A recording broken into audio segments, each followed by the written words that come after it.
सभी को मेरा नमस्कार। एक बार फिर से आपका स्वागत है अपने यूट्यूब चैनल ऑनलाइन क्लासेस गुरु में। हम आपके लिए लेके आए हैं कक्षा 8 विषय गणित। जो कक्षा 8 है राजस्थान बोर्ड का, जो आपके 8 अप्रैल 2023 को होने वाला है। आप देख सकते हैं ये प्रारंभिक शिक्षा पूर्णता प्रमाण पत्र परीक्षा 2023 है। विषय गणित है, कक्षा 8 है, क्लास 8 है, सब्जेक्ट मैथ है। इस प्रकार से देख सकते हैं कुल प्रश्नों की संख्या आपके 25 है। समय रहने वाला है 2 घंटे 30 मिनट का। तो सबसे पहले आपको अपने रोल नंबर अंकों में फिलअप करना है। फिर यहाँ पर पास में ही है से हस्ताक्षर करने हैं। फिर जस्ट उसके नीचे जहाँ अंकों में रोल नंबर लिखे हैं वहाँ पर परीक्षा का दिन लिखना है। और परीक्षार्थी के हस्ताक्षर के जस्ट नीचे वहाँ पर आपको परीक्षा की दिनांक लिखनी है। तो देखिएगा किस प्रकार से प्रश्न आने वाले, सारी जानकारी इस वीडियो के माध्यम से। तो यहाँ पर देख सकते हैं आपके विषय गणित है, कक्षा 8, पूर्णांक 80 अंक के, समय रहेगा 2 घंटे 30 मिनट। परीक्षार्थियों के निर्देश हैं यहाँ पर वस्तुनिष्ठ प्रश्न आपके 1 से 6 तक रहने वाले हैं, यानी ऑब्जेक्टिव प्रश्न जो 1 से लेके 6 तक आने वाले हैं। और हिंदी इंग्लिश दोनों में पेपर आएगा। तो ये जो 1 से 6 तक है आपके 1 अंक के रहने वाले हैं। तो पहला प्रश्न इस प्रकार से, संख्या -13 का गुणन प्रतिलोम होगा। अ में दे रखा 0, ब में दे रखा 1 और स में दे रखा 1/-13 और द में दे रखा 13। तो इसका जो करेक्ट आंसर हो जाएगा वो आपके हो जाएगा, जो स दे रखा 1/-13, ये स यहाँ पर आंसर हो जाएगा। फिर नेक्स्ट देखिएगा, नेक्स्ट प्रश्न है, संख्या 9 की घन संख्या क्या होगी। 9 की घन संख्या क्या होगी। ऑप्शन में दे रखा है 27, ब में दे रखा है 81, स में दे रखा 343 और द में दे रखा है 729। तो इसका जो करेक्ट आंसर हो जाएगा 729 द आंसर हो जाएगा। इसमें द बनना है, ये भी 1 अंक का है। फिर नेक्स्ट देखिएगा, साधारण ब्याज ज्ञात करने का सही सूत्र बताइएगा। तो साधारण जो ब्याज है उसका जो ज्ञात करने का सूत्र है वो आपको बताना है। पहले में दे रखा मूलधन इंटू दर इंटू समय बट्टे 100, ब में दे रखा मूलधन इंटू 100 बट्टे समय इंटू दर। फिर नेक्स्ट दे रखा है स में दे रखा मूलधन इंटू दर बट्टे समय इंटू 100 और फिर द में दे रखा मूलधन इंटू समय इंटू 100 बट्टे दर। तो इसमें जो करेक्ट आंसर हो जाएगा वो आपके हो जाएगा मूलधन इंटू दर इंटू समय बट्टे 100। ये आपके साधारण ब्याज का सूत्र हो जाएगा, आंसर हो जाएगा इसमें। नेक्स्ट देखिएगा प्रश्न, नेक्स्ट जो आपके प्रश्न रहने वाला है, प्रश्न है, देख सकते हैं आप प्रश्न, चौथा प्रश्न है, किलोग्राम शक्कर का मूल्य ₹240 है। तो 1 किलोग्राम शक्कर का मूल्य क्या होगा। अ में दे रखा 48, ब में दे रखा 20, स में दे रखा 100, द में दे रखा 240। तो इसका जो करेक्ट आंसर हो जाएगा वो आपके हो जाएगा, कितना हो जाएगा 48। क्या हो जाएगा 48, इसका आंसर हो जाएगा। फिर नेक्स्ट देखिएगा पांचवा प्रश्न देखिएगा, निम्नलिखित में से कौन सा द्विपदीय व्यंजक है।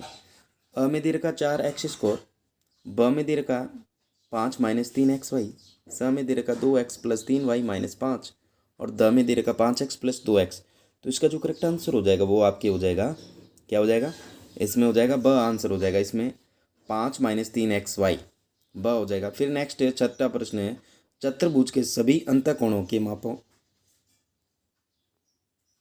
नेक्स्ट जो छठा प्रश्न है, चतुर्भुज के सभी अंतःकोणों के मापों का योग कीजिएगा। तो 90 डिग्री होगा, 180 डिग्री होगा या 360 डिग्री होगा या 540 डिग्री होगा। तो इसका जो करेक्ट आंसर हो जाएगा वो हो जाएगा 360 डिग्री। क्या हो जाएगा, चतुर्भुज के सभी अंतःकोणों का मापों का योग जोड़ते हैं तो 360 डिग्री हो जाएगा। फिर नेक्स्ट देखिएगा, प्रश्न है अति लघुरात्मक प्रश्न 7 से 11। ये प्रश्न आपके 2 अंक के रहने वाले हैं। तो देखिएगा प्रश्न पहला, वह सबसे छोटी संख्या ज्ञात कीजिए जिसमें संख्या 2 का गुणा करने पर पूर्ण घन प्राप्त हो जाए। तो ये वो संख्या क्या होगी। तो यहाँ पर आपको क्या करना है, यहाँ पर आप लेंगे, यहाँ इसमें 200 है, 200 में 2 का भाग देंगे 100 हो जाएगा, 100 में 2 का भाग देंगे 50 हो जाएगा, 50 में 2 का भाग देंगे 25 हो जाएगा, 25 में 2 का भाग देंगे 5 हो जाएगा। तो इस प्रकार से इसका हो जाएगा 2 × 2 × 5 × 5। तो इस प्रकार से इसका पूर्ण हो जाएगा 5। क्या हो जाएगा 5 हो जाएगा। फिर नेक्स्ट देखिएगा प्रश्न, आठवां प्रश्न है, व्यंजक -4qm 7pq का गुणनफल क्या होगा। तो इसका उत्तर देखिएगा, प्रश्न 7वें का आंसर बता दिया और 8वें का अभी बता देंगे। इससे पहले हम आपको बता देते हैं 9वां प्रश्न, किसी समबाहु के एक दृष्टिकोण कोण का मान 45 डिग्री है तो भुजाओं की संख्या क्या होगी। फिर 10वां प्रश्न है, दी गई आकृति ABCD का परिमाप ज्ञात कीजिएगा। तो आइए देखते हैं 8 से 9, 8, 9, 10 के प्रश्नों के आंसर। तो देखिएगा 8वें का उत्तर आप कर देंगे ब्रैकेट्स -4Q इंटू 7PQ बराबर -4 इंटू 7PQ स्क्वायर बराबर -28PQ स्क्वायर हो जाएगा। फिर नेक्स्ट जो 9वां प्रश्न था, किसी समबाहु एक बहिष कोण का मान 45 डिग्री तो भुजा के सभी बहु कोणों बाह्य कोणों का कुल माप 360 डिग्री हो जाएगा। तो बहिष कोण 45 डिग्री, तो भुजाओं की संख्या 360 डिग्री बट्टे 45 डिग्री, 360 में 45 का भाग देंगे तो 8 उत्तर हो जाएगा। फिर नेक्स्ट जो 11वां प्रश्न था, दी गई आकृति ABCD का परिमाप ज्ञात कीजिएगा। तो इसका उत्तर इस प्रकार से करेंगे, आकृति ABCD का परिमाप बराबर सूत्र क्या करेंगे, 2 लंबाई प्लस चौड़ाई, तो 2 हो जाएगा। और लंबाई कितनी है, 9 है, यहाँ पर देख सकते हैं ये लंबाई 9 है और चौड़ाई कितनी है, 7 है। 9 और 4 तो 9 और 7 16 हो जाएंगे। तो 2 इंटू 9 और 7 को जोड़ेंगे तो 16 हो जाएंगे। 2 को 16 से गुणा करेंगे 32 उत्तर हो जाएगा। तो इसका उत्तर हो जाएगा 32 उत्तर हो जाएगा। तो इसका सूत्र ABCD का परिमाप होगा 2 ब्रैकेट्स लंबाई प्लस चौड़ाई, तो लंबाई और चौड़ाई को जोड़ दिया और 2 का गुणा कर दिया तो 32 उत्तर हो गया। नेक्स्ट देखिएगा 11वां प्रश्न। प्रश्न 11वां, दी गई आकृति में एक लाल सेब आर प्राप्त करने की प्रायिकता क्या होगी। यहाँ पर हरा दे रखा और लाल दे रखा, तो देखते हैं किस प्रकार से। तो जिसने चैनल को सब्सक्राइब नहीं किया तो प्लीज़ चैनल को सब्सक्राइब कीजिएगा, वीडियो को लाइक कीजिएगा और वीडियो शेयर कीजिएगा ताकि मेरे चैनल पर जो भी वीडियो अपलोड हो आपके पास नोटिफिकेशन पहुंच सके। इस नोटिफिकेशन के माध्यम से अपना सारा संपूर्ण सॉल्यूशन कर सके। तो ज़्यादा से ज़्यादा वीडियो को लाइक कीजिएगा और चैनल को सब्सक्राइब कीजिएगा। देखिएगा प्रश्न का आंसर। तो इसका उत्तर करेंगे, लाल सेब बराबर आर प्राप्त करने की प्रायिकता होगी अनुकूल परिणाम बट्टे कुल परिणाम। तो यहाँ पर कितने हैं, आर कितने हैं देख सकते हैं आप। तो यहाँ पर कितने हैं, आर हैं, आर हो गए आपके 4 और जी हो गए 3। तो यहाँ पर हरा और लाल दे रखा है तो 7/4 उत्तर हो जाएगा। कितने, 7/4, 4/7 हो जाएगा। फिर नेक्स्ट देखिएगा। तो आप देख सकते हैं जो 1 से लेकर 6 तक आपके ऑब्जेक्टिव थे, 1-1 अंक के थे और 7 से 11 तक प्रत्येक 2-2 अंक के थे। और ये प्रश्न आपके 4 अंक का 12वां प्रश्न, निम्नलिखित कथनों को पढ़कर सत्य या असत्य में उपयुक्त अंक चिन्हित कीजिएगा। तो संख्या 1354 2 से विभाज्य नहीं है, तो ये असत्य है क्योंकि 2 से विभाज्य। 1354 में 2 का भाग देंगे तो भाग पूरा पूरा जाएगा, तो ये विभाज्य, तो ये असत्य है। और संख्या 1,52,875 में 9 से विभाज्य हैं, तो ये भी असत्य है, 9 से विभाज्य नहीं है, ये असत्य हो जाएगा। फिर नेक्स्ट देखिएगा तीसरा, यदि कोई संख्या 2 तथा 3 से विभाजित है तो वह संख्या 6 से विभाजित होगी, तो ये सत्य है। क्या है, सत्य, सत्य पर राइट करना है। फिर नेक्स्ट देखिएगा संख्या 6 + x 9 का गुणन यदि x का मान 2 है तो क्या होगा, ये असत्य, यहाँ पर असत्य हो जाएगा। ये असत्य, ये असत्य, ये सत्य हो जाएगी और ये असत्य हो जाएगा। नेक्स्ट देखिएगा।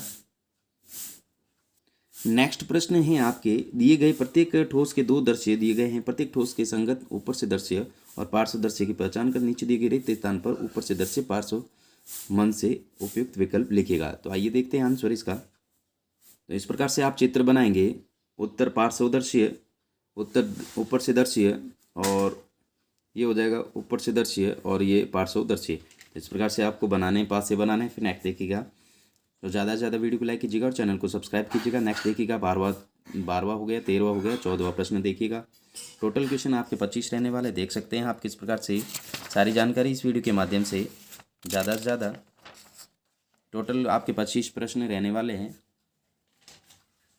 14वां प्रश्न है, 400 व्यक्तियों पर किए गए सड़क सर्वे के दौरान यातायात नियमों को पालन नहीं करने वाले वृत्त चित्र में दर्शाए गए वृत्त चित्र को पढ़कर नीचे दिए गए प्रश्नों के उत्तर दीजिएगा। तो इनके जो प्रश्न दे रखा है इसके कौन कौन से उत्तर देखिएगा। तो आइए देखते हैं। तो यहाँ पर जो पहला है, सबसे अधिक भार क्षमता वाले वाहनों को चलाने वाले व्यक्तियों का प्रतिशत ज्ञात कीजिएगा। तो अधिक भार वाले 100 - 30 + 15 + 25 + 10, इनको जोड़ते हैं तो 80 हो जाएंगे। 100 - 80 बराबर 20%। 100 में से 80 चले गए, 20%। फिर दूसरा प्रश्न, हेलमेट नहीं लगाने वाले व्यक्तियों की संख्या गति सीमा से अधिक गति वाहन चलाने वाले व्यक्तियों में से कितनी होगी। तो हेलमेट नहीं लगाने वाले व्यक्तियों की संख्या 400 × 30, 400 को 330 से गुणा करेंगे और बट्टे 100 का भाग देंगे तो 120 आंसर हो जाएगा। तो गति सीमा से अधिक गति वाहन चलाने वाले की संख्या ये 400 × 10 बट्टे 100 तो 40, इसका उत्तर हो जाएगा। फिर हेलमेट नहीं लगाने वाले व्यक्तियों की संख्या गति सीमा से गति में वाहन चलाने वाले व्यक्तियों की संख्या 120 माइनस 40 बराबर 80 हो जाएगा। नेक्स्ट देखिएगा प्रश्न 15वां। प्रश्न जो 15वां है, एक समांतर चतुर्भुज ABCD दिया गया, परिभाषाओं और गुणधर्मों के आधार पर रिक्त स्थानों की पूर्ति कीजिएगा। तो यहाँ पर पहला AD, फिर दूसरा, ये तीसरा, ये चौथा। तो आइए इसका आंसर करते हैं। तो इसका उत्तर करेंगे AD बराबर, तो BC बराबर AB, और कोण DCB, तो इसका हो जाएगा BDA और BAD। इसका हो जाएगा OB और OA, और इसका हो जाएगा 180 डिग्री बट्टे 360 डिग्री। तो इस प्रकार से उत्तर हो जाएगा BC। फिर इसका हो जाएगा BAD, इसका हो जाएगा OA, और इसका हो जाएगा 180 डिग्री। फिर नेक्स्ट देखिएगा 16 से 21 तक प्रश्न देखिएगा। ये प्रश्न 16वां है। एक वर्गाकार क्षेत्र का क्षेत्रफल 2304 वर्ग किलोमीटर है। तो इसका वर्गाकार क्षेत्र की भुजा ज्ञात कीजिएगा। फिर घातांक के नियमों का प्रयोग करते हुए निम्न का मान ज्ञात कीजिएगा। फिर 18वां प्रश्न देखिएगा, परिमेय संख्या 2/3 तथा 3/5 के मध्य 4 परिमेय संख्या ज्ञात कीजिएगा तथा उन्हें संख्या रेखा पर प्रदर्शित कीजिएगा। फिर 19वां प्रश्न देखिएगा। 19वां प्रश्न इस प्रकार से, राम ने 10,000 रुपये को 2 वर्ष के लिए 10% की दर पर चक्रवृद्धि ब्याज की शर्त पर उधार लिया। यदि यह धन सरल ब्याज पर लिया जाता है, दोनों ब्याज में कितना अंतर होता है। फिर नेक्स्ट देखिएगा 20वां प्रश्न। 20वां प्रश्न इस प्रकार से, दो संख्याओं का योग 95 है, यदि पहली संख्या इस प्रकार से है, तो ये देख सकते हैं 20वां प्रश्न। 21वां प्रश्न है आपके, और 22वां प्रश्न देखिएगा। ये 22वां प्रश्न है, बहुभुज ABCDEF को निम्न भागों में बांटा गया जैसे कि आकृति में दर्शाया गया, तो बहुभुज का क्षेत्रफल ज्ञात कीजिएगा। इस प्रकार से हैं। फिर 23वां प्रश्न देखिएगा। ये इस प्रकार से आएंगे प्रश्न, और ये 23वां प्रश्न है। ये 24वां प्रश्न देख सकते हैं, और ये 25वां प्रश्न। तो इन सभी के आंसर जल्दी अगले वीडियो में प्रोवाइड करवा देंगे। अगर वीडियो अच्छा लगा तो प्लीज़ वीडियो को लाइक कीजिएगा, चैनल को सब्सक्राइब कीजिएगा। Thanks for watching. वीडियो देखने के बहुत बहुत धन्यवाद।